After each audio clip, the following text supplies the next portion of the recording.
match compliqué. Pourquoi? On savait qu'Edre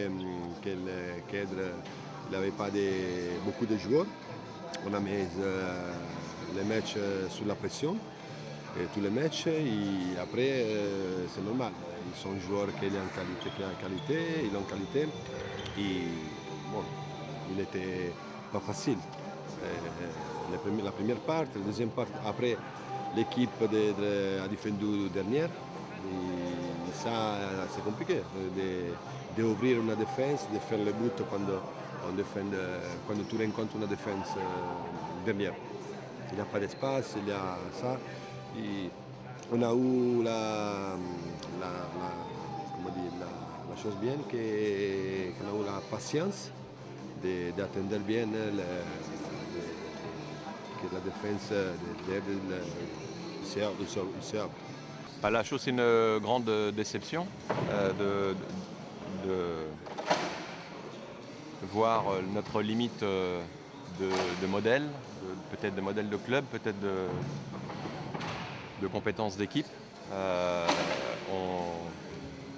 a un calendrier qui est compliqué en ce début d'année et on ne se prépare pas pragmatiquement, on ne se prépare pas comme on devrait se préparer pour affronter ces matchs-là.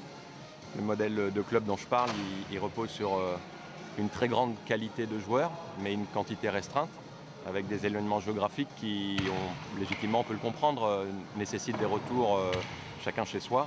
Mais concrètement, aujourd'hui, on a joué avec 3 petits entraînements d'1h30 dans les pattes. Donc c'est compliqué, c'est des matchs de haut niveau. Mathématiquement, ce match-là, il fallait le remporter pour rester collé au peloton des 4.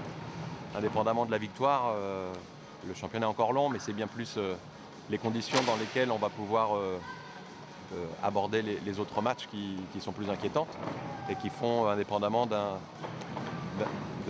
match héroïque de 4-5 joueurs aujourd'hui, parce qu'on perd face à une grosse équipe de Toulon complète, avec les moyens du bord, le sort qui se colle aussi à nous avec un carton rouge, un penalty.